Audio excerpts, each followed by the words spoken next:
Ok, doctor, ya lo dejo en sala.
Hola, profe. Buenas noches.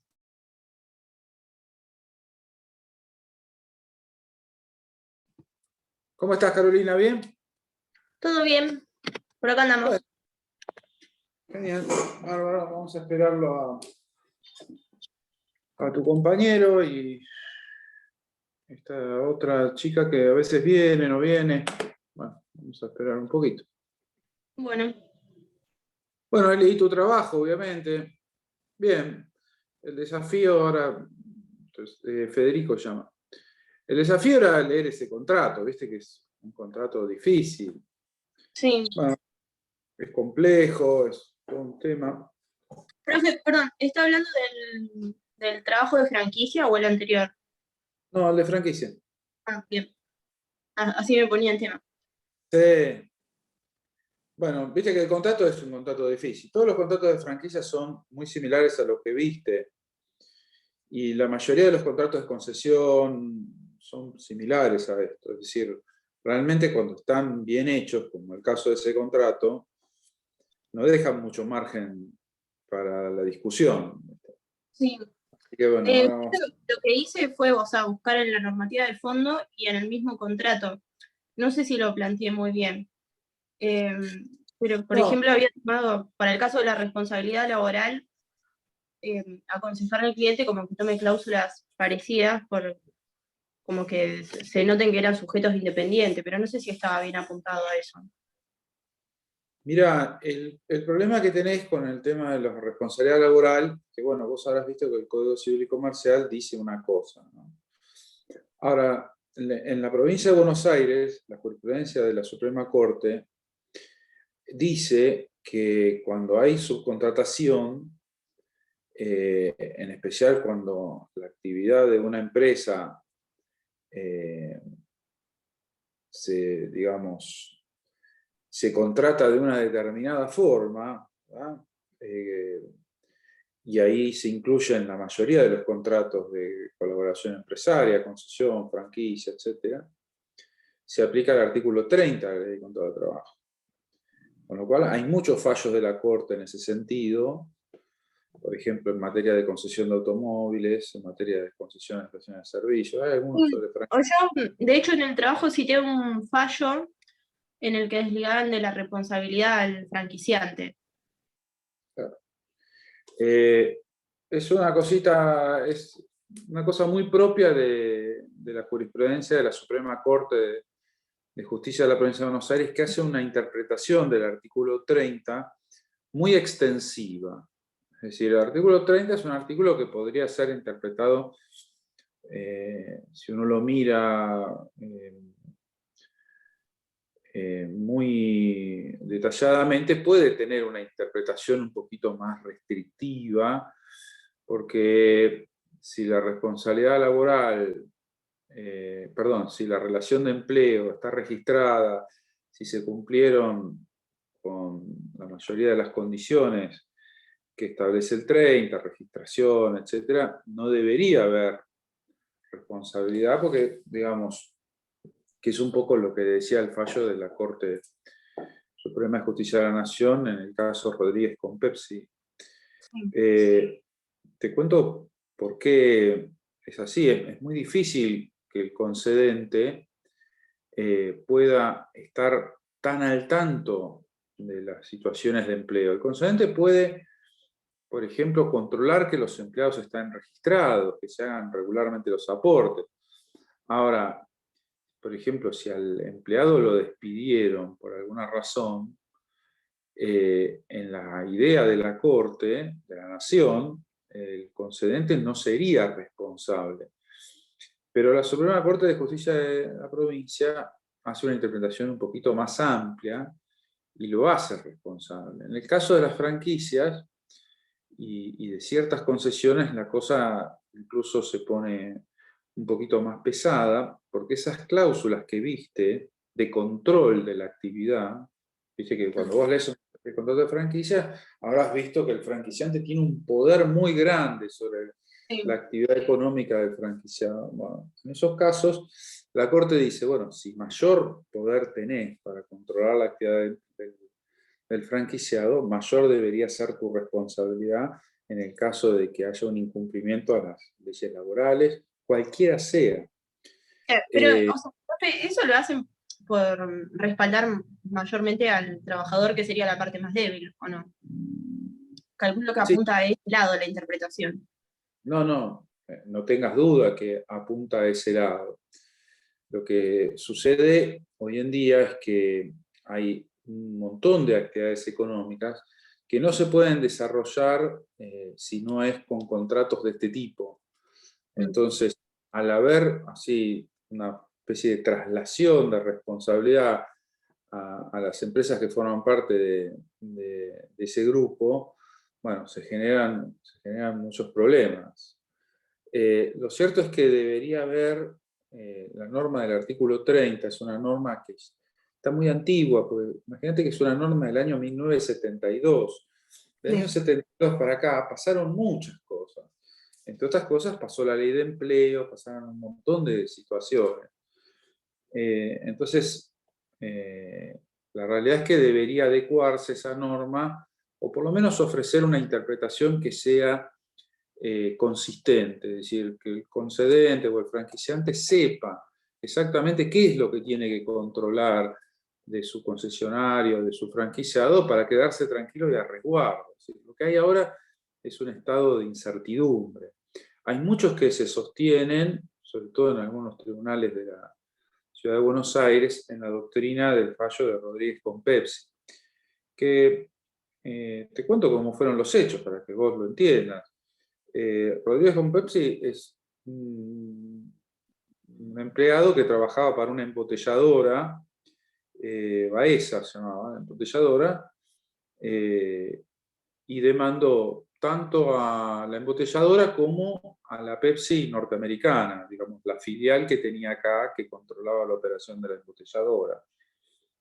Esa empresa americana se defendió diciendo, mira, nosotros lo que le vendemos a la embotelladora es solamente un fluido. O sea, la Coca o la Pepsi, después le ponen gas, le ponen agua, pero esa especie de suero que venden, que es, te diría, de una toxicidad extrema. Es Sí, es terrible. como en McDonald's que ellos, o sea, no tienen, directamente tienen el jarabe y lo preparan con el CO2. Tal cual, tienen el jarabe. Entonces, la Pepsi americana decía, nosotros no producimos Pepsi. Nosotros no producimos bebidas consumibles. Nosotros lo que producimos es ese jarabe. Punto. Y lo vendemos. Después, ¿qué hace la embotelladora con el jarabe? Es otra cosa. Una posición muy extrema, ¿viste? La Cámara Nacional del Trabajo lo había condenado. Y además mostraban el contrato de sociedad de la filial de la Pepsi que decía eso, producir jarabe y nada más. Pero la Corte de esa época, la Corte de la Nación de esa época, la Corte de los 9 miembros, la Corte menemista, dictó ese fallo diciendo, bueno, miren, en la actualidad hay muchas actividades económicas que no se pueden llevar adelante si no es con contrato de colaboración. Y una es el tema de las gaseosas y otras son otras. Entonces, estos contratos, si uno quiere que haya actividad económica, tienen que tener alguna protección y no se les puede aplicar en todos los casos el tema del artículo 30, ¿no?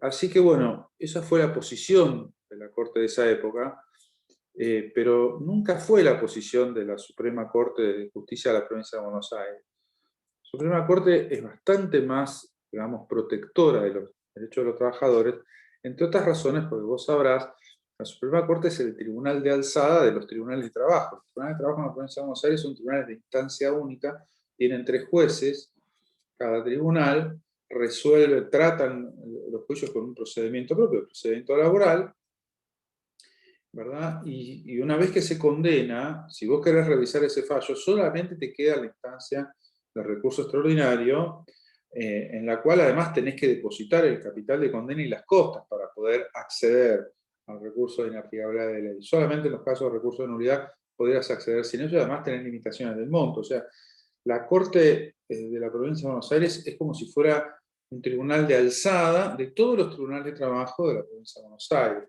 Por eso tiene una posición bastante rígida respecto del tema de la interpretación extensiva del artículo 30, y eso en el ámbito de la Provincia de Buenos Aires es complejo. Es decir, si vos ejercés por una empresa actividad, te cuento, por ejemplo, yo trabajo para YPF, y YPF, imagínate que tiene un montón de estaciones de servicio que tiene controladas a través de ciertas empresas, pero además tiene muchas otras empresas, YPF Gas, hay un montón. Entonces, cualquier reparto de gas, de garrafas de YPF, el empleado de cualquier reparto de gas, de garrafas de YPF, le hace un juicio de YPF Gas en 2 minutos.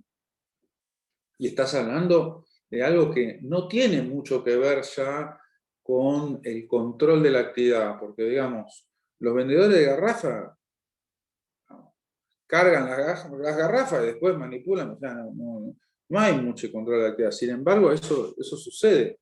Es increíble. Así que es una cuestión bastante problemática. El otro tema que tenés con estos contratos de franquicia es que el Código Civil y Comercial, habrás visto, incorporó algunas normas. Buenas noches, disculpen la hora. Te estábamos esperando, Federico. Estábamos hablando ¿Qué de... Bien. Estábamos hablando con Carolina de los contratos de franquicia. Ella me mencionaba el tema. Bueno, también está Ana Laura. Hola, Ana Laura.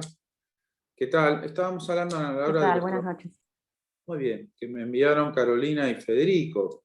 Yo no recibí ningún trabajo tuyo, así que bueno, me voy a referir a los trabajos de Carolina y Federico sobre el tema del contrato de franquicia.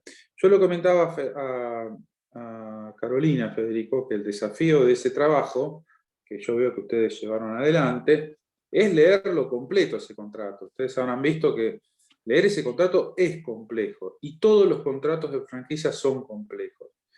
Ustedes se habrán dado cuenta que si vos lees solamente las normas del Código Civil y Comercial, no llegás a entender cuáles son todos los aspectos y todas las contingencias que tienen que ver con ese contrato. Una vez que leíste un contrato de este tipo, ya entendiste, ¿verdad? Y la realidad es que son contratos muy complejos. Los contratos de concesión también lo son. Y todos están preparados de una manera muy especial para no dejar dudas respecto de ninguna de las contingencias que puede tener el contrato. Se prevé todo lo que puede llegar a pasar, absolutamente todo, ¿verdad? Esa es la cuestión. Bueno, le comentaba, recién hablábamos con Carolina, el tema de la responsabilidad del franquiciante frente a los trabajadores. Si bien el Código Civil y Comercial contiene esa norma que es bastante restrictiva, aparentemente pareciera que no se podría trasladar responsabilidad laboral al franquiciante. Sin embargo, en el marco de la provincia de Buenos Aires, en el ámbito de la provincia de Buenos Aires, la Suprema Corte de Justicia de la provincia de Buenos Aires hace una aplicación muy extensiva, una interpretación muy extensiva de la norma del artículo 30 de la Ley de Contrato de Trabajo, y en esos casos la Corte sostiene que cuanto mayor es el control que tiene una parte sobre la otra en una relación empresaria, como en el caso de concesión y franquicia, mayor debe ser la responsabilidad por el tema de incumplimientos laborales. Entonces, cuando vos lees el contrato de franquicia, vos lo mirás y pareciera, ¿viste?, que el franquiciante dirige toda la operación del franquiciado. Entonces la Corte dice, bueno, si vos dirigís toda la operación del franquiciado, si hay un incumplimiento laboral, vos vas a ser responsable en función de la pauta del artículo 30. Hubo un caso sobre el tema, hace muchos años, llamado Gainza Paz contra Sebel, en donde la situación era que una concesionaria de Sebel, no sé si ustedes recuerdan, Sebel era la fábrica argentina que producía automóviles Peugeot y Fiat, que era del grupo Macri y todo eso. Bueno, una concesionaria se cerró, quebró, y cuando examinaron el contrato de concesión, en la Corte dijeron esto que te acabo de decir, es decir, si el concesionario estaba atado a todas las indicaciones del concedente, si toda su presencia en el mercado estaba, digamos, condicionada en la operación por el concedente, bueno, las contrataciones laborales caen dentro del mismo orden y cualquier incumplimiento hace responsable al concedente. Entonces, en el ámbito de la provincia de Buenos Aires, el tema de la responsabilidad laboral respecto de franquiciantes, concedentes, etc., está bastante claro, ¿verdad? En la medida que el artículo 30 siga diciendo lo que dice, es muy difícil que se pueda salir de esa doctrina, digamos. Es doctrina legal en la jurisprudencia de la Suprema Corte de Justicia de la provincia de Buenos Aires. Los otros temas que ustedes analizaron, que tienen que ver con el tema de transmitir ese contrato, de cederlo, etc., bueno, eran temas bastante obvios. Y después, en el resto de las cuestiones, el Código Civil y Comercial del año 2015 introdujo una serie de normas que tienen que ver con la protección de los franquiciados, ¿verdad? Fíjense ustedes, hay una norma que es muy interesante, que le permite al franquiciado poder comprarle stock a otros franquiciados individuales, y no hay ninguna norma, ninguna norma contractual en el contrato de franquicia que pueda impedir eso. Ese dispositivo les puede parecer a ustedes una cosa simple, pero resulta que tiene efectos prácticos muy interesantes. ¿Por qué? Porque hace que el contrato de franquicia no sea solamente concebido en términos, digamos, verticales, sino que en modo horizontal también está entendido, digamos. Las franquicias son un contrato de red, no es solamente un contrato, digamos, de subordinación, sino que el franquiciado se integra a una red y no solamente su mercado está delimitado por lo que el franquiciante le pueda proporcionar o las contrataciones que el franquiciante habilite, sino que puede tener negocios de manera lateral con el resto de los franquiciados de la misma red, ¿verdad? Y en eso el franquiciante no se puede oponer, ¿verdad? Bueno, después ustedes habrán visto que hay protecciones en cuanto a plazos. Hay una protección muy especial respecto de la etapa precontractual. Ustedes habrán visto que en el Código Civil y Comercial se obliga a quien va a franquiciar un negocio a que exhiba los antecedentes de 2 unidades de negocios similares para que el franquiciado individual sepa en dónde se está metiendo. Uno de los problemas más sensibles del contrato de franquicia es que, si bien el Código Civil y Comercial no lo dice expresamente, el contrato de franquicia no puede garantizar ganancias, pero sin embargo no se puede franquiciar un fracaso. Dentro de la idea de contrato de franquicia está la idea de un éxito comercial que se va a replicar. Por eso está el tema de, bueno, mostrame 2 unidades de negocio que funcionan. ¿Por qué esto es así? Y bueno, porque imagínate que el franquiciado, cuando suscribe ese contrato, que si ustedes lo leyeron, habrán visto que es un contrato casi de esclavitud, porque el margen que tiene el franquiciado es muy escaso. Tiene que hacer todo lo que le dice el contrato, y lo que le dice el contrato en términos de obligaciones es muchísimo. Bueno, el tema es que vos te sujetás a esa condición muy férrea en función de una expectativa de ganancia, no de pérdida. Por supuesto que los negocios tienen su alia. Hay momentos en donde los negocios no pueden ir muy bien. Ahora estás viendo un ejemplo, porque en esta pandemia, ¿qué franquicia es positiva? Muy poca, ¿verdad? Pero ahí es donde se ve, digamos, en el término de esos contratos, que hay momentos como el que estamos viviendo ahora, en donde la franquicia tiene una característica muy importante, igual que las concesiones, y es la de ser contrato de colaboración.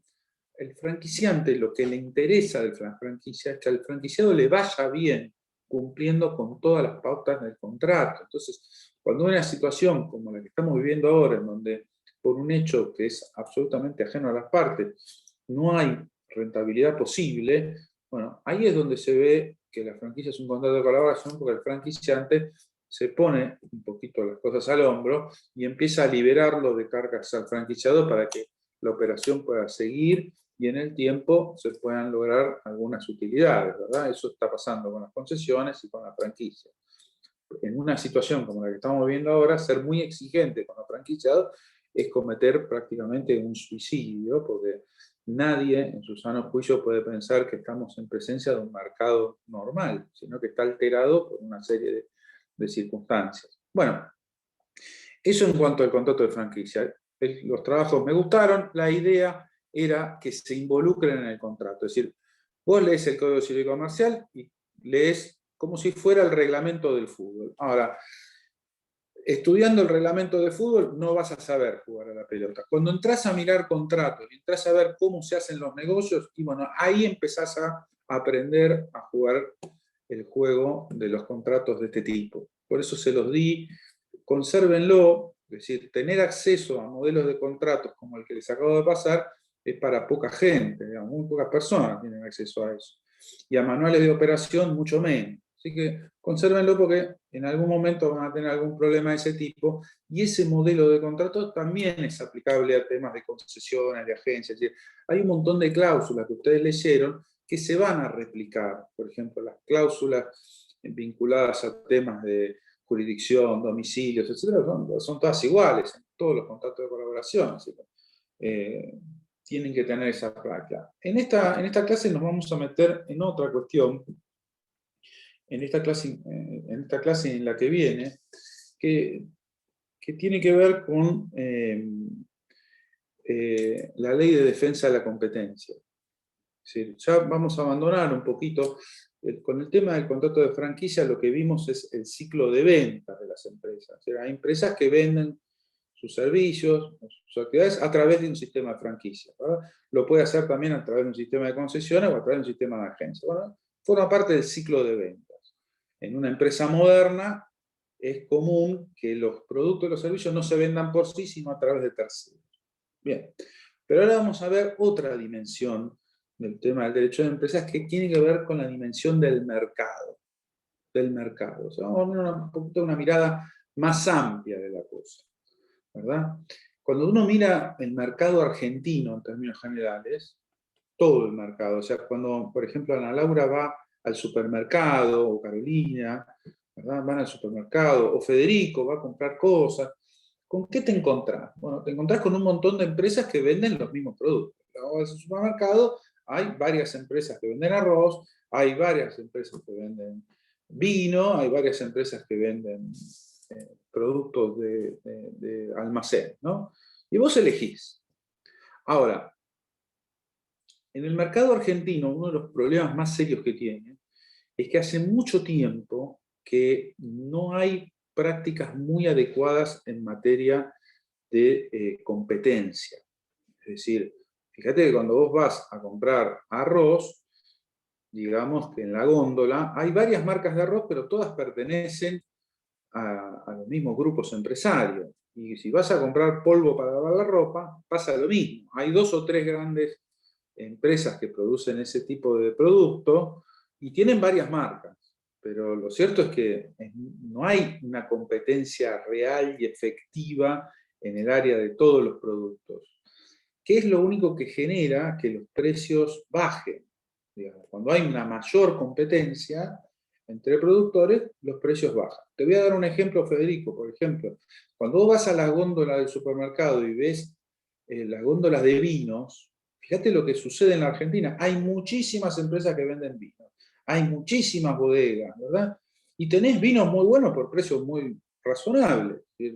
Para tomar un buen vino no necesitas gastar una fortuna. No hay tanta competencia que la realidad es que incluso hay ofertas y un montón de cuestiones. Fíjate que ese modelo no se replica en otros. O sea, vos vas a comprar fideos y hay 2 empresas. Los precios son muy parecidos. Vas a comprar arroz, no pasa lo mismo que con el vino. No hay 700 marcas de arroz, ¿no? Hay 3, 4. Gallo, Oro y Gallo y otra más. Y, bueno, lo que realmente protege a los consumidores en nuestro país no es la ley de defensa del consumidor, ¿verdad? Sino que haya una competencia sana entre empresas y que sea un mercado que tenga muchos oferentes de muchos productos, digamos. Eso es lo que sucede. Si alguno de ustedes ha viajado, habrá visto, vas a un supermercado en Estados Unidos, son góndolas, increíble la cantidad de productos que hay, mismos productos, ¿verdad?, a disposición del consumidor. En cambio, fíjate lo que sucede cuando el sistema de precios, cuando el mercado es muy chiquito, está muy concentrado.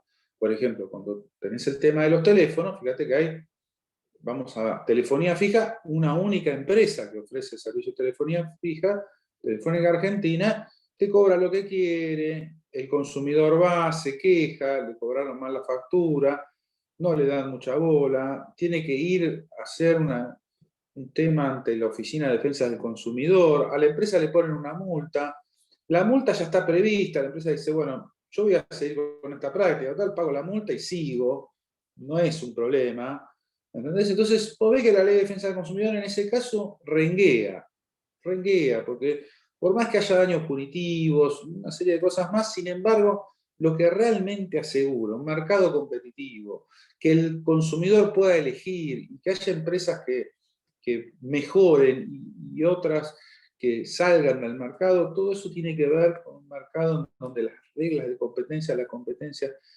sea, digamos, protegida de modo tal de que cualquier productor pueda hacer llegar sus productos al consumidor y de esa manera el consumidor pueda elegir. Bueno, este problema de la competencia no es un problema nuevo, mucho menos. cuando los avances del capitalismo se empezaron a notar hacia el siglo XIX, a fines del siglo XIX, los norteamericanos dictaron dos leyes muy interesantes. Una era la Sherman Act, muy conocida, una ley que impedía el tema del monopolio, es decir, la empresa que llegaba a posición de monopolio tenía que disolverse. Cuando ustedes, por ejemplo, ven las grandes empresas norteamericanas que llegaron a posición de monopolio, AT&T, en materia de telefonía, la Bell y otras más, bueno, en determinado momento la Corte Americana dijo, bueno, hasta acá llegaste, tenés que dividirte en pequeñas empresas para volver a restablecer la competencia. Es decir, el monopolio en el sistema norteamericano está prohibido desde fines del siglo XIX, la Sherman Act lo prohibió.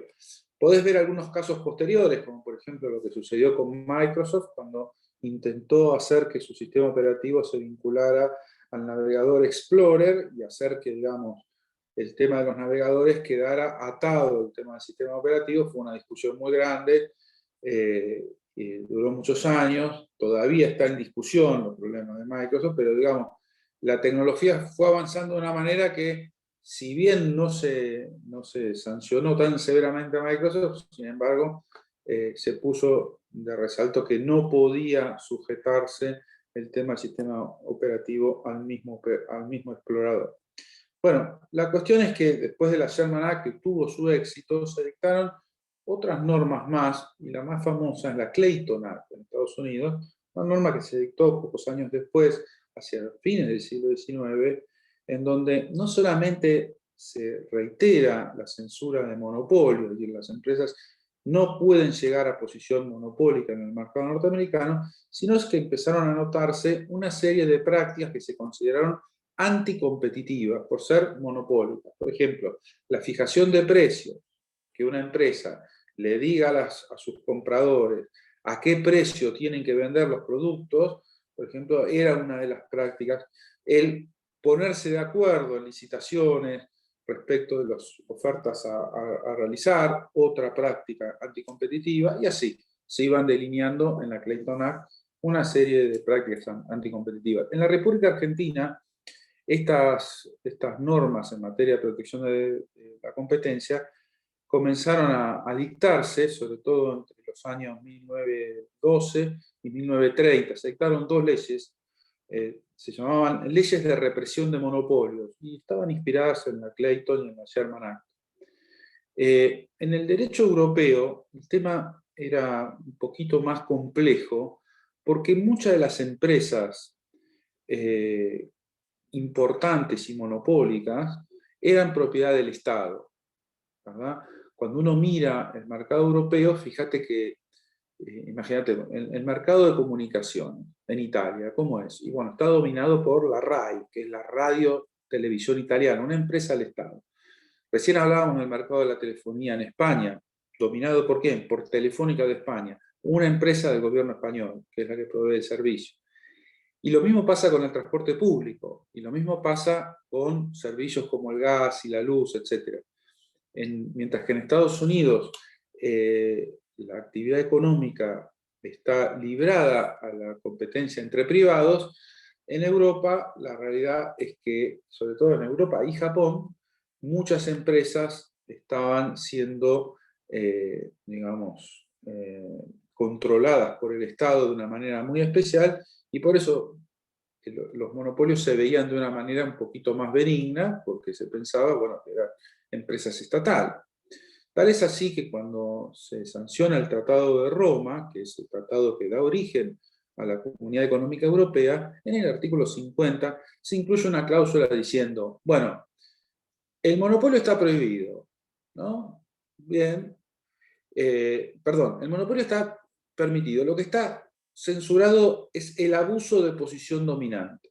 Es decir, en el derecho europeo, el tema del monopolio no tiene el mismo tratamiento que en el derecho americano. En el derecho europeo, el monopolio está permitido, lo que está prohibido es el abuso de la posición dominante. Eso empieza en el Tratado de Roma, pensándose así, y se fue trasladando hacia el resto de los países de la comunidad económica.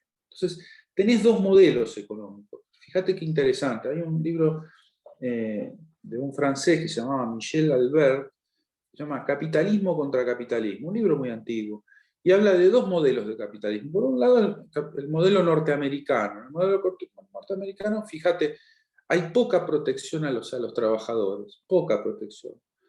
No hay indemnizaciones por despido, por ejemplo, viste que el tipo cuando ves las películas le dan el sobre, andate, ya no se abre más y el tipo se tiene que ir a buscar otro trabajo.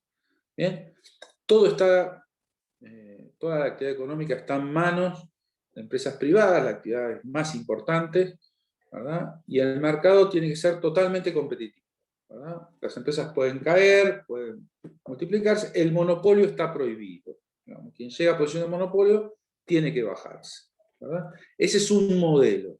Fíjate cómo es la protección al trabajador, cómo son las reglas del mercado. Modelo norteamericano. En el modelo europeo, fíjense ustedes que la cosa es distinta. Hay mayor protección hacia el trabajador. Por ejemplo, en Alemania hay estabilidad propia en determinadas empresas. No lo podés despedir. Si lo despedís, tenés que pagarle, si lo despedís, tiene que ser con causa. Y si te equivocaste, tenés que pagarle los salarios hasta que lo reintegres al empleo, ¿verdad? Estabilidad propia. Lo mismo pasa en Japón, ¿verdad? Es un modelo de protección del trabajador. En países que no son Alemania, por ejemplo en Bélgica, vos lo podés despedir al trabajador, pero tenés que pagarle el salario hasta que consiga un nuevo empleo. ¿Bien? Ahí cesa el tema. En el sistema, por ejemplo, español, vos lo podés despedir al trabajador, pero tenés que pagarle una indemnización por despido. Hay un seguro estatal organizado para el paro, digamos, de manera tal de que el trabajador, si lo despiden, pueda cobrar un salario. ¿Y qué se le paga al trabajador? No se le paga un mes por año de servicio, se le paga una fracción muy menor, digamos. Ese es un sistema. Entonces, dentro de ese sistema de protección al trabajador, imagínate que además, en materia de competencia, el monopolio está admitido. En el derecho europeo el monopolio está admitido, pero está prohibido el abuso de posición dominante. En sistemas como el japonés, por ejemplo, el Estado promueve a ciertas empresas. Cuando ves Sony, Yamaha, etc., bueno, son como empresas que son campeones nacionales. El Japón las promueve para, digamos, promueve una especie de protección para que compitan afuera. Ahora, dentro del mercado interno japonés, esas empresas no pueden, por ejemplo, impedir que otras empresas más chiquitas se vayan desarrollando. Pero, digamos, el Estado las promueve para que puedan exportar sus productos e ingresar divisas al Estado japonés. Entonces, es un modelo... Sí. Y en el caso de Rusia, ¿cómo sería? Porque, o sea, yo tengo entendido que no hay monopolios puros, o sea, como que hay grandes asociaciones, pero son controladas por el Estado. ¿Puede ser? Mira, la caída de la Unión de Repúblicas Socialistas Soviéticas en la época de Gorbachov generó un montón de problemas y el ingreso por privatizaciones de la Unión de Repúblicas Socialistas Soviéticas al capitalismo. Ahora es un capitalismo que está dirigido por el Estado.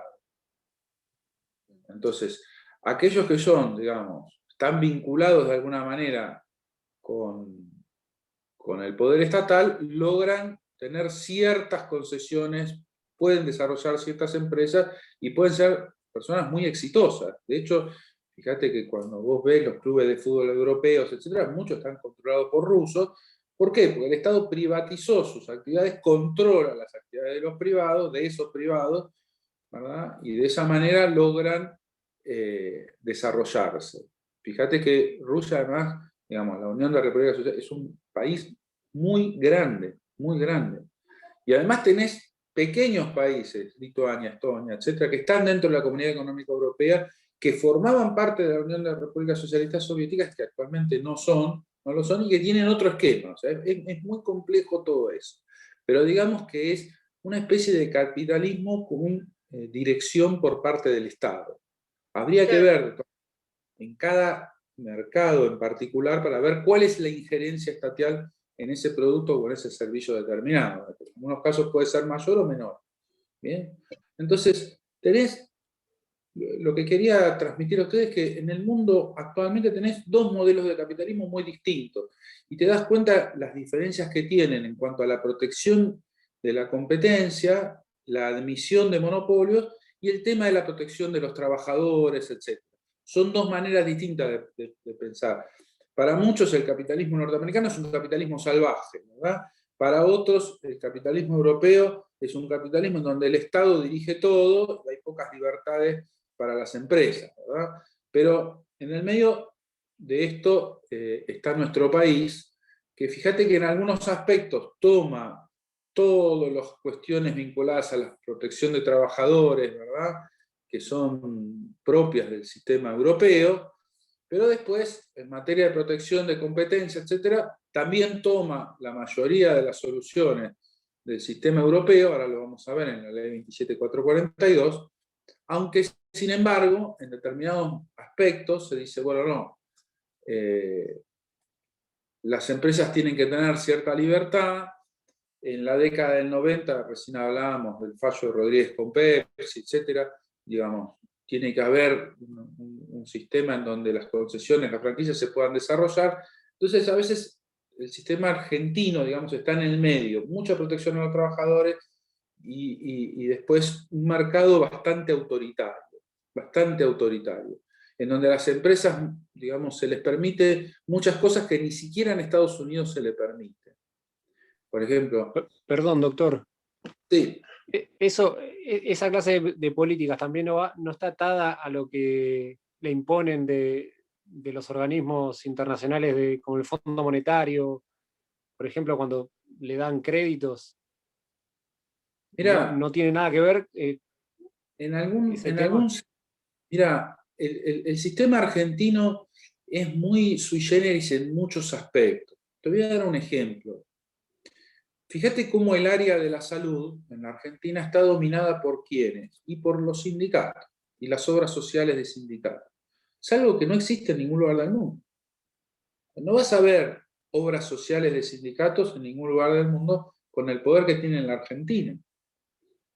Fíjate que en la educación pasa algo parecido. Los sindicatos tienen una presencia en la Argentina muy fuerte. Cuando vos mirás el sistema argentino de sindicatos, más o menos tenés 4.500 sindicatos. Poco más, creo que son 4.800. Hay pocos países en el mundo que tienen semejante cantidad de sindicatos por habitante. Fíjate que cada sindicato tiene su convenio colectivo de trabajo, la mayoría tiene obras sociales. Es un sistema muy complejo, muy difícil de manejar, muy difícil de manejar. Está dominado un poquito por eso. Que eso, digamos, no sucede ni en Europa ni en Estados Unidos. No, los sindicatos no tienen tanto poder en ninguno de los dos sistemas. Bueno, te voy a dar un ejemplo. ¿Cuántos sindicatos hay en España? 9. Lo mismo en Francia. En Francia, 9, 10 sindicatos. Ahora, fíjate que cuando un sindicato francés hace una huelga, se para el país. Se para el país. Porque hacen huelga el sindicato de transporte. ¿Qué paran? Los trenes, los colectivos, los taxis, todo. Punto. Así Están es. todos juntos. Todo es tremendo. Es tremendo. Lo mismo pasa en España. Fíjate cómo es el sistema argentino. Te voy a contar. Te voy a dar una actividad que es acá local, es la pesca de buques de altura, ¿no? El pescado está en el mar. Vamos a ver, por ejemplo, entre el pescado en el mar y que vayas a un restaurante y te comas un filé de merluza a la romana, digamos, en ese tránsito, ¿cuántos sindicatos crees que pasaron? Yo los conté, son 13.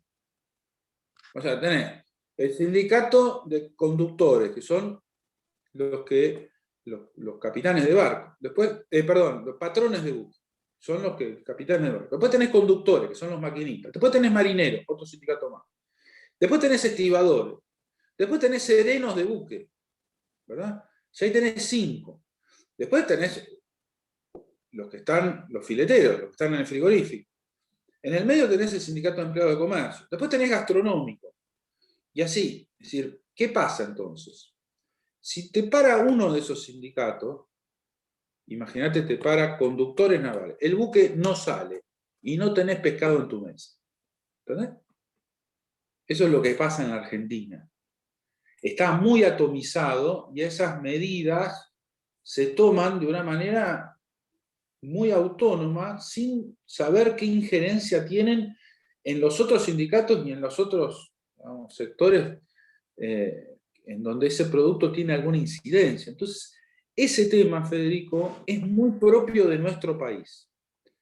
Muy propio de nuestro país. Fíjate que en pocos países vas a ver que, por ejemplo, el problema sindical que podría haber habido en Estados Unidos hacia la década del 40, etcétera, fue aniquilado. A Hoffa lo mataron. Es una idea, ¿no? Es decir, vos acá tenés un sistema de sindicatos que es muy particular, muy particular. No vas a ver otro país que tenga ese tipo de organizaciones, con señores que están en el sindicato hace muchísimos años, Cavalieri hace 40 años que es presidente del sindicato, y lo mismo te pongo.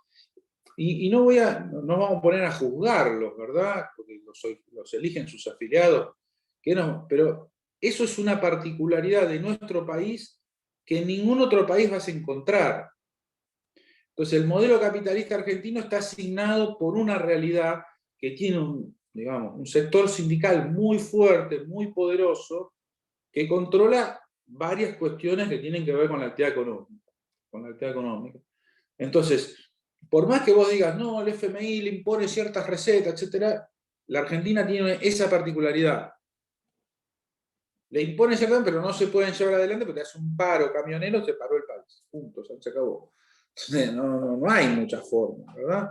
Ahora, lo interesante de lo que estamos hablando es que lo que realmente hace a que una economía sea eficiente y competitiva, mucho tiene que ver con esta ley, con la ley de defensa de la competencia, que es lo que van a tener que estudiar ustedes. Es una ley que realmente es muy interesante como está planteada. Como en el sistema europeo, en la Argentina, no es que el monopolio es ilícito de por sí, sino que lo que está prohibido es el abuso de posición dominante. Lo que está severamente sancionado es el abuso de posición dominante, que van a encontrar en el artículo 5 de la ley 27442. En materia civil y comercial, en el artículo 11 del Código Civil y Comercial, van a encontrar ustedes que no solamente el Código Civil considera de una manera muy especial el abuso de derechos, sino que vincula el abuso de posición dominante, que vas a encontrar en la ley 27442, a todas las relaciones de derecho privado. Es decir, es tan abuso el abuso de derecho como el abuso de posición dominante. Es un acto ilícito. Un acto ilícito. Eso es una novedad muy grande en nuestro país. Es decir, que vos veas que en el derecho privado se toma como acto ilícito el abuso de posición dominante es algo muy novedoso. Muy novedoso. ¿Por qué? Y bueno, porque en el contrato que ustedes estuvieron viendo de franquicia, ustedes habrán visto que el contrato tiene una dimensión en la relación entre franquiciado y franquiciante, ¿verdad? Ahora, esa relación tiene impacto en todo el mercado. Si cuando se realizan esos contratos, ustedes habrán visto en el Código Civil Comercial, en el contrato de franquicia, se habla también del derecho de defensa de la competencia. ¿Por qué? Y bueno, porque son tipos de contrato que no solamente tienen incidencia en la relación entre las dos partes que lo suscriben, sino que son contratos que tienen que ver con una red y que tienen que ver con todo el mercado. Entonces, dentro de esa red, entre el franquiciante y todos los franquiciados individuales, hay también un pequeño mercado. Imagínate, Ana Laura, que vos fueras franquiciada individual de los zapatos de Ricky Sarkany. Tenés tu negocio. ¿Qué significa? Que vos solamente le vas a poder comprar zapatos ¿a quién? A Ricky Sarkán. Tenés que A comprar toda Ricky, claro, o a otro franquiciante, claro. o a otro franquiciado individual dentro de la red. Pero digamos, ahí tenés como una especie de posición dominante del franquiciante respecto de la venta de esos productos en el sistema de franquicia, ¿verdad? Por eso vas a ver que hay una norma dentro del contrato de franquicia en el Código Civil y Comercial que dice que la Ley de Defensa de la Competencia no se aplica para las relaciones entre franquiciado y franquiciante, ¿verdad? ¿Para qué? Para salir de esa situación, porque en los contratos de franquicia y de concesión resulta que la posición dominante del concedente o del franquiciante, digamos, es lo que garantiza el éxito de la operación. Que vos lleves adelante las pautas que el franquiciante o el concedente te indican. Por eso tiene esa norma muy especial el Código Civil y Comercial argentino. Bueno, así que dentro de la Ley de Defensa de la Competencia tenés el tema del abuso de posición dominante, que tienen que estudiar qué es esto del abuso de posición dominante. Bueno, está hablando de las empresas que tienen un poder de mercado. Tener poder de mercado significa que la empresa puede fijar precio, ¿verdad? Y ese precio ser líder. Imagínate, Carolina, que vos tuvieras un café, ¿no? Abrís un café acá en Güemes. ¿Podés cobrar el café 200 pesos? No, no vas a poder. No lo vas a poder cobrar porque el consumidor va a ir a otro cafecito que venda el café más barato. O sea, vos no tenés poder de mercado, ¿bien? Para fijar el precio del café. Ahora, pensá en una empresa más importante. Por ejemplo, acá hay en el puerto de Mar del Plata una empresa que produce redes que se llama Moscusa. José Moscusa es una empresa que produce redes. Bueno, es una de las pocas empresas de la Argentina que produce redes. Para las canchas de fútbol, para los barcos, etc. Bueno, esa empresa tiene poder de mercado, porque dice, bueno, yo vendo las redes a tanto y fija precio. Y lo demás, digamos, los compradores se tienen que adecuar a ese precio. Eso es tener poder de mercado. En el abuso de posición dominante hay un plus más. No solamente tenés poder de mercado, sino podés determinar la viabilidad económica de un consumidor, de un competidor, perdón. E incidir en si éste puede entrar o no entrar al mercado, digamos. Te voy a dar un ejemplo. Una empresa que tiene un poder de mercado tremendo es Gillette. ¿Viste? Por ejemplo, Federico todos los días a la mañana se afeita. ¿Con qué? Y con una afeitadora. Gillette. ¿Cuántas empresas hay que produzcan afeitadoras? Son pocas, ¿verdad? Después tenés la afeitadora eléctrica, es otro rubro. No es competencia, pero es un artículo sustitutivo. ¿Bien? Entonces, pensá el poder de mercado que tiene. Bueno, lo que ese artículo quinto está hablando es, bueno, aquel que ejerce poder de mercado y determina la viabilidad que los competidores puedan seguir o no dentro de la actividad, bueno, esos señores son los que tienen o que pueden cometer esa figura, abuso de posición dominante, ¿verdad? Con ciertas prácticas comerciales. Bien, imagínate, por ejemplo, te voy a dar un ejemplo de abuso de poder de mercado. En la Argentina son muy pocas las empresas que venden oxígeno para los sanatorios y hospitales. Son 2 o 3. AGA, Praxair y otras más. Bueno, esas empresas en determinado momento se pusieron de acuerdo en vender el oxígeno a los hospitales a determinado precio, ¿verdad? Y si se abría la licitación para excluir a otras empresas, iba que ofrecían el oxígeno a un precio absolutamente bajo para que no haya más competencia. Las empresas se ponían de acuerdo. Tuvieron una sanción muy severa de la Comisión Nacional de Defensa de la Competencia de varios cientos de millones por ese tipo de prácticas. Así que eso es tener poder de mercado. La Argentina es un mercado muy autoritario, chicos, muy autoritario. Fíjense ustedes cuando van a la verdulería. Ana Laura, ¿vos vas a la verdulería, frutería? Sí, vas vos. Bueno, ¿te pusiste a negociar el precio de las manzanas alguna vez con el verdulero? No, jamás, a lo sumo me quejo, pero nada más. Te quejás, pero aceptás el precio. Decís, bueno, che, la manzana está a 200 mangos, pero bueno, está bien, dámelo, y si no me voy a otra frutería. no podés negociar. Está mal visto acá en Argentina. Y si vas a comprar pulóveres, Carolina, ¿alguna vez te pusiste a negociar el precio de un pullover? Nunca. Y depende, profe, si por ahí hay descuento en efectivo o al contado. Eso lo vas a decir, hay descuento, pero digamos, vos vas a Paula acá en Danvers y le decís, che, ¿no me haces una rebajita? Que me quiero comprar talones, te sacan, te miran mal, ¿o no? No, es verdad, acá no pasa, pero si uno va a Brasil, por ejemplo, yo vi que muchos extranjeros regatean mucho los precios, y no importa si son vendedores locales o Brasil tiene local. otra costumbre, tiene otra cultura de negocios, lo mismo pasa en Perú. Por ejemplo, en Perú el transporte público está desregulado. Vos te subís al taxi, tenés que negociar con el taxista el precio del viaje.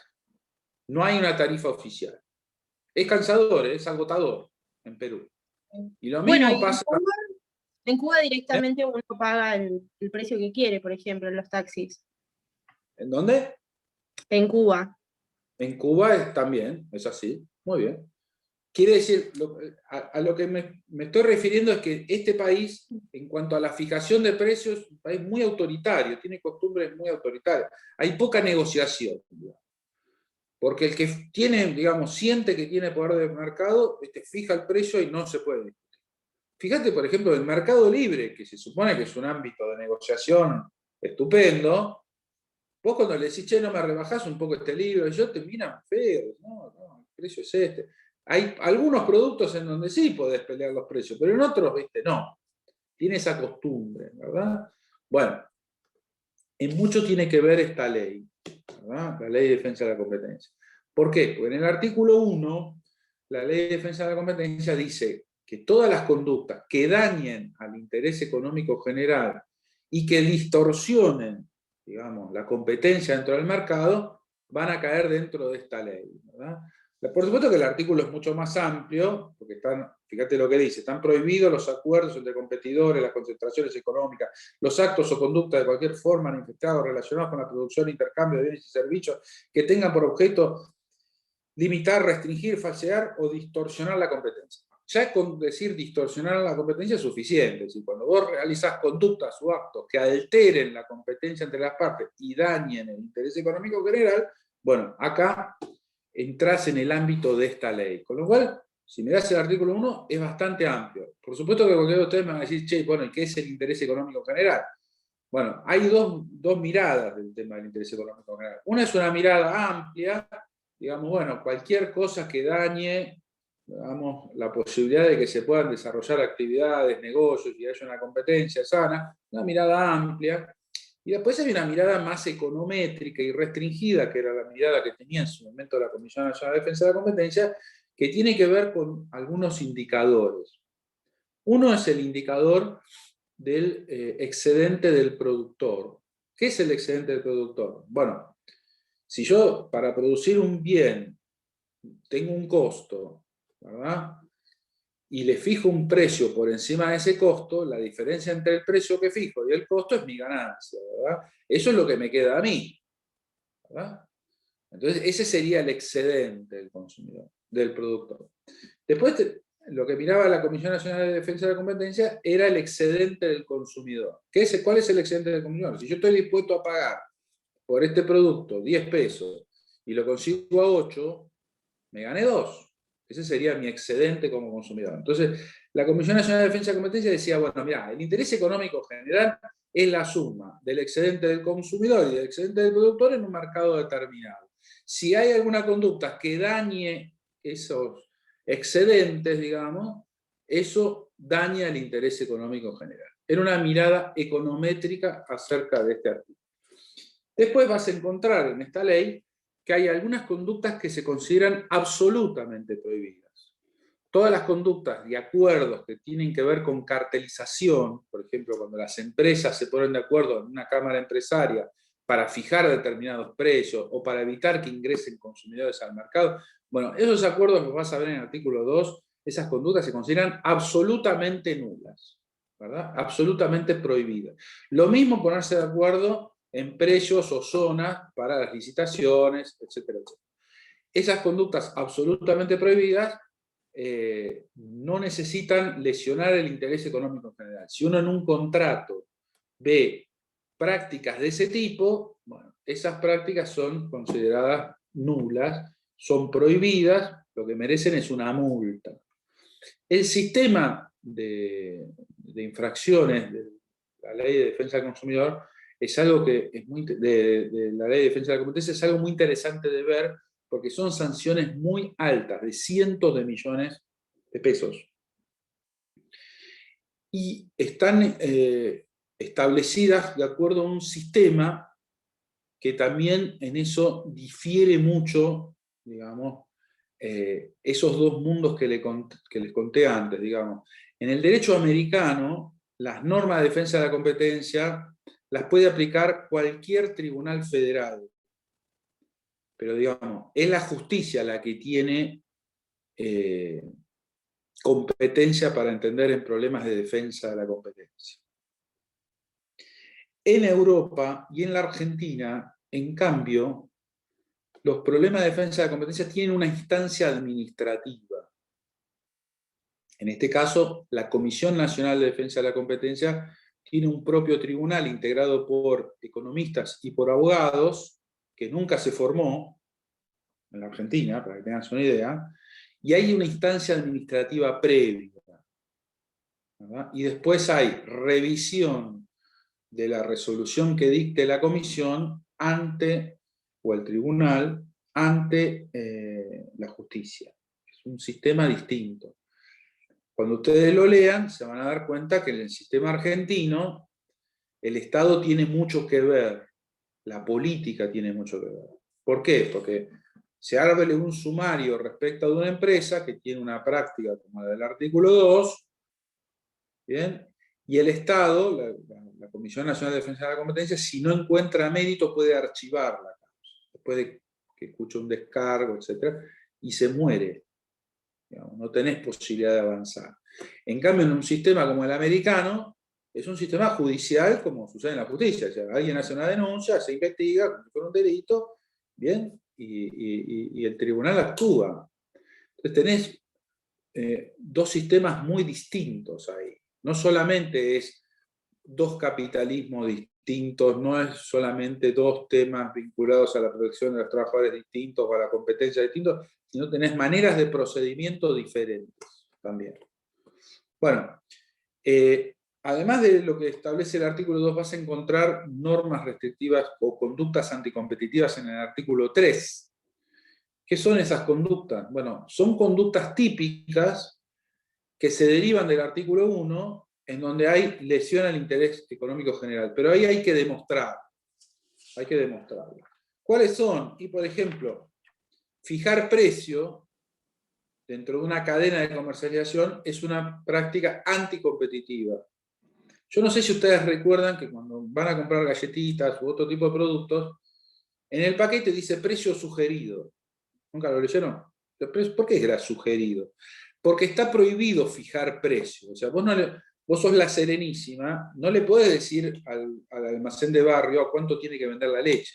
El almacén de barrio la tiene que vender la leche al precio que ella quiere, que él quiere. Pues la compró, ¿verdad? A la leche, al sachet de leche. La empresa no le puede decir. ¿Bien? Pero fíjate que en ciertas relaciones, en ciertos ámbitos, el precio lo fija quien produce el bien. Por ejemplo, en los automóviles. Toyota dice, bueno, la camioneta Hilux y yo vale tanto, todos los concesionarios la tienen el mismo precio. ¿Verdad? Bueno, esa práctica, en principio, es una práctica que es anticompetitiva si viola el interés económico general. ¿Por qué? Porque fíjate que un concesionario de Toyota que tiene muchas camionetas Hilux estoqueadas, y por ahí en algún momento necesita cash, necesita vender, y debería poder venderla a un precio menor que el que le fija Toyota, ¿verdad? Entonces, si no, no puede subsistir la empresa. Bueno, como esa práctica tenés muchas otras que vas a encontrar en el artículo 3, repartirse zonas, vender productos encadenados, hay muchas prácticas. Una de las cosas que van a tener que hacer ustedes para el jueves que viene es analizar un dictamen de la Comisión Nacional de Defensa de la Competencia en un caso muy pequeño que existió en una localidad muy pequeña, que es Venado Tuerto. ¿Qué es lo que pido que ustedes miren? Miren el dictamen que les pasé. Tiene que ver con un círculo odontológico, ¿verdad? El mercado de la salud también tiene serios problemas de competencia.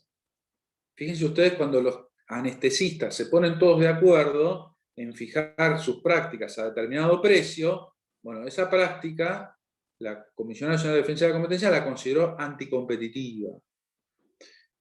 Para que ustedes lo sepan, en materia de abogacía, la Comunidad Económica Europea prohíbe que los estados fijen leyes arancelarias como sucede en la Argentina, por ejemplo. Olvide que tenés en la Argentina, por ejemplo, en Provincia de Buenos Aires, la ley 14967 de arancel, antes era la 8904, y tenés los honorarios puestos ahí, ¿no? En valor ius. Bueno, eso en Europa está prohibido. ¿Por qué? Porque la fijación del precio del servicio del abogado tiene que surgir de la libre oferta y demanda entre cliente y profesional. Acá todo protege a la abogacía. En Europa se dice, eso está mal. A lo sumo lo que puede haber es que los colegios profesionales sugieran, recomienden, pero no públicamente, ¿verdad?, asesoren en materia de honorarios. Pero más de eso no se puede hacer. Eso te da la pauta de lo atrasados que estamos en nuestro país en ese tema, ¿viste? En el resto del mundo esto de tener leyes arancelarias es un tema muy mal visto, porque es una protección de un sector que se supone privilegiado, ¿viste? Tanto sea en medicina como en abogacía, como no. Bueno, lo que ustedes van a ver en ese dictamen es un señor que formaba parte de un círculo odontológico. ¿Qué es un círculo odontológico? Yo les dije a ustedes que en el mercado argentino los mayores demandantes de servicios de salud son las obras sociales. Las obras sociales son quienes contratan a los profesionales. Entonces, ¿los profesionales qué hacen? Se asocian entre sí para poder negociar en pie de igualdad con las obras sociales, con los sindicalistas. ¿Bien? Entonces, los odontólogos, por ejemplo, en Venado Tuerto, hicieron una asociación, todos se pusieron de acuerdo para que frente a las obras sociales se negocie una misma tarifa igualitaria para todos los profesionales de la misma actividad respecto de las mismas prácticas. Eso fue lo que hicieron. Bien, todo iba bien hasta que uno de los miembros del círculo odontológico de esta asociación dijo, che, yo me quiero ir de acá. Porque me vino a ver un sindicalista y me ofreció un acuerdo que mejora toda la situación que yo tengo. Entonces voy a poder hacer prácticas, ¿verdad?, sacar muelas, arreglar caries a un valor muy superior, y a mí el resto de las obras sociales no me importa. Imagínate que ese señor renunció al círculo ese, todos sus colegas lo odiaron, una especie de traidor, ¿no?, y hizo su convenio aparte con la obra social. Imagínate que los sindicalistas en la Argentina no son gente con los que puedas confiar, porque cuando el sindicalista vio que lo tenía este señor, que se llamaba Varicio, de nombre, de apellido, que lo tenía ahí esclavo, cada vez le fue fijando precios más bajos para las prácticas, porque este señor estaba fuera del círculo, ¿no? La gente del círculo odontológico le tomó tanta bronca a este señor Varicio que reformaron sus estatutos y pusieron una cláusula que decía que si una persona se iba del círculo, no podía regresar a él sino después de muchos años.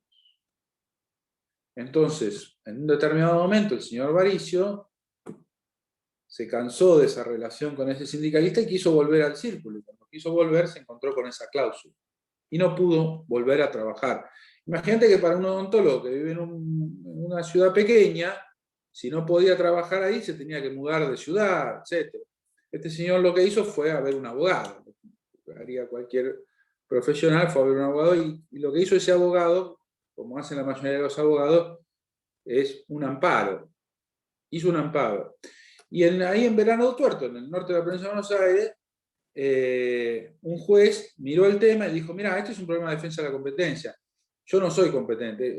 Hay una vía que no es la del amparo. Tenés que ir a la ciudad de Buenos Aires, donde está concentrado dentro de la Secretaría de Comercio de la Nación el problema de defensa de competencia, se la denuncia ahí y a ver cómo te va. Y bueno, ustedes tienen ahí a disposición ese dictamen, que es bastante antiguo, desde el año 2001, para que vean qué fue lo que pasó. Lo que pasó fue la Comisión Nacional de Defensa de la Competencia le impuso una sanción al círculo odontológico para permitirle que este señor Varillo pudiera ingresar y competir con el resto de sus colegas, ¿verdad? Y le impuso la obligación de reformar sus estatutos, no solamente hubo una sanción. Así que, fíjense, la aplicación de la Ley de Defensa de la Competencia no es solamente para tratar problemas tan graves como la fijación de precios por parte de las empresas petroleras o de las empresas de telecomunicaciones. En problemas más chiquitos, como este círculo odontológico, problemas de anestesista, etc., la Ley de Defensa de la Competencia juega también, ¿verdad?, en protección de las actividades económicas, pero en última instancia en protección de los consumidores, para que los consumidores tengan, digamos, varias empresas a las cuales puedan acudir para proveerse de productos y de servicios. Esa es la realidad. Entonces, ¿qué es lo que van a tener que hacer ustedes? Van a tener que estudiar la Ley de Defensa de la Competencia, y respecto de esa resolución que les pasé, me van a tener que hacer un recurso de apelación. Trabajo profesional. Quedamos en manejarnos entre profesionales.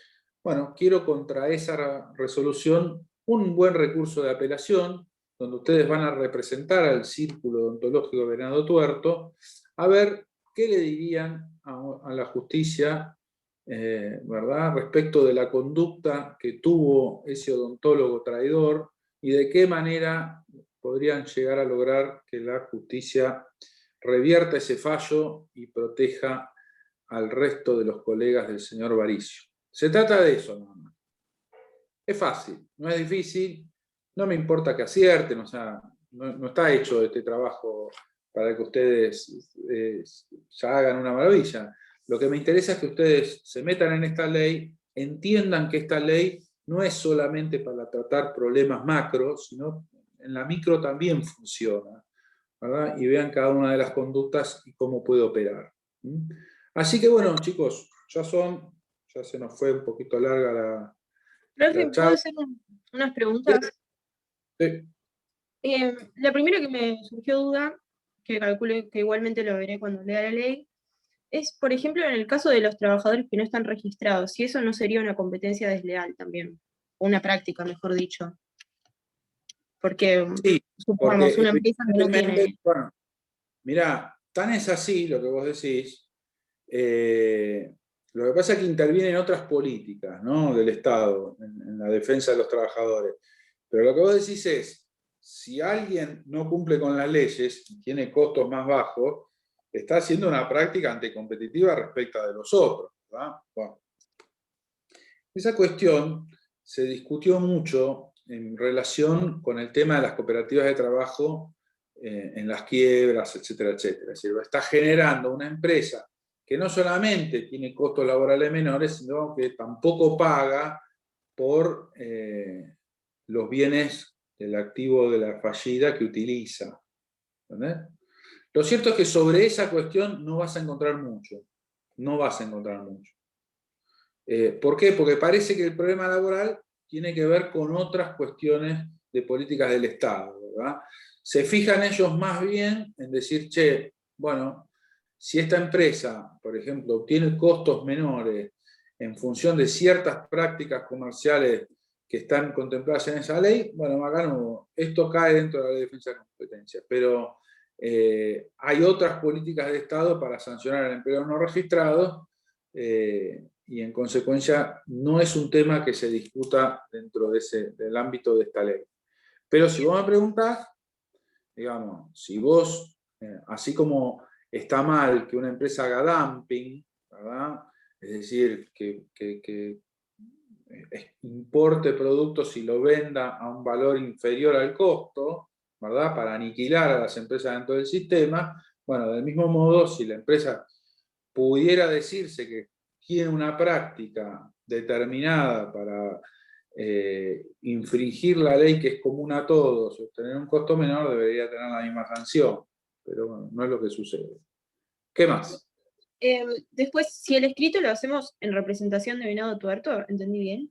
Del Círculo Odontológico de Venado Tuerto, un escrito es un recurso de apelación, va a estar fundado en el mismo... Sí, que de hecho vi que se apela y se expresan agravios en el mismo escrito. Sí. Y respecto al bosquejo, porque o sea, no sé si yo le conté, recién estoy dando práctica 1, así que bueno, estoy practicando un poco los escritos. Ajá, perfecto. O sea, se apela y en otro acápite, por ejemplo, se expresan los agravios, ¿así sería? Sí, digamos, un escrito de apelación va a decir, se interpone el recurso y después se va a fundamentar el recurso. Y dentro de la sí, porque fundamentación nosotros en la práctica 1 lo vimos por separado. vas a expresar los Este- agravios. Perfecto. ¿Qué es un agravio? Un agravio es una crítica concreta y razonada a los pilares de un fallo, ¿verdad? A los fundamentos del fallo. ¿Qué tiene que desnudar un agravio? Tiene que desnudar un error del juez en la apreciación de los hechos, en la aplicación del derecho, en la valoración de las pruebas. Es decir, el agravio tiene que ser concreto. El juez se equivocó en esto. Bien. La decisión que debió tomar es esta. Se tiene que revocar este fallo porque para hacer aplicación correcta del derecho, en este caso concreto, esto debería haberse resuelto de este modo. No me importa, Carolina, que hagas, yo no te estoy obligando a que me hagas un escrito como si ya fueras abogada, pero sí que lo intentes. Y lo vamos a ver. Más o menos el bosquejo, después el resto, bueno, lo sacaría del dictamen. Bien. Eso es lo que quiero que hagan, y que lo charlemos aquí, ¿verdad?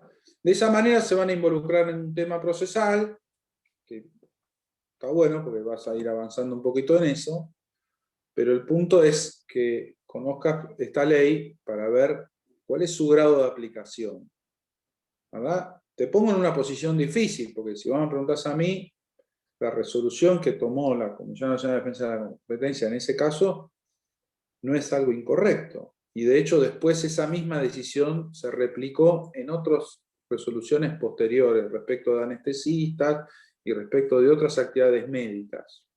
Entre los médicos es muy común que entre ellos se pongan de acuerdo, ¿viste? Para poner un precio, ¿verdad? Un poco las obras sociales y el tema de los sindicatos en Argentina le ponen un poquito de límite a eso. Fíjate que en Estados Unidos, al no existir obras sociales ni una presencia de los sindicatos tan fuerte, fíjate que ¿quién domina la salud? Las empresas de salud. ¿Que las manejan quiénes? Los médicos. Los médicos son millonarios. En Estados Unidos realmente ganan muy, muy bien. ¿Por qué? Porque no tienen un sindicalista enfrente para negociar el precio de las prácticas. ¿Entendés? Acá en la Argentina, con todo lo que hablamos de los sindicatos, de las obras sociales, sin embargo, eso permite un cierto equilibrio, no se permiten ciertos abusos, ¿verdad? En otros casos, esas cosas se desbordan. Entonces tenés que, bueno, resulta que hay clínicas que están fundidas, los médicos no ganan nada, es un drama. ¿Por qué? Porque los sindicalistas desvían esos fondos, hacen mal manejo de los fondos de las obras sociales. Las obras sociales tienen un esquema que muchas veces es poco sensato, porque tienen pocos afiliados, y cuando uno de los afiliados tiene un problema cardíaco, se funde toda la obra social, porque los aportes de los afiliados no llegan a pagar la práctica. Es un drama. ¿Eso cómo se soluciona? Y tenés que tener 3, 4, 5, 6 obras sociales importantes, fuertes, ¿verdad? Pero entre los sindicalistas tienen mucho celo y no se ponen de acuerdo para tener, digamos, obras sociales más eficientes y que respondan a un número. Es como un contrato de seguro, digamos, tenés que tener una base crítica. Así que bueno, chicos, esa es la historia, nos metemos en otro tema. Sí. Tengo una consulta más respecto a la materia, porque ya estamos cerca de, creo que dice el 7, el parcial, que supuestamente iba a ser un trabajo práctico. Sí. No sé si usted sabe algo al respecto. No. Yo porque estamos cerca de la fecha y no vi nada en el campo. Mira, vamos a hacer una cosa. Me voy a preguntarle al doctor Garaguso cómo quiere hacer esto y se los paso en el WhatsApp. Yo Buenísimo. también a ver. ¿Listo? Listo, Bueno, muchas chicos, gracias. ¿quedamos así? Listo. Hasta luego, Bárbaro. gracias. Muchas ¿También? gracias. ¿Pasaron bien? ¿Pasaron bien? Sí, Bárbaro. Sí. Jueves que viene nos vemos. adiós. Saludos. Bueno, muchas gracias. Buen fin de. Disculpen que estoy medio cansado hoy.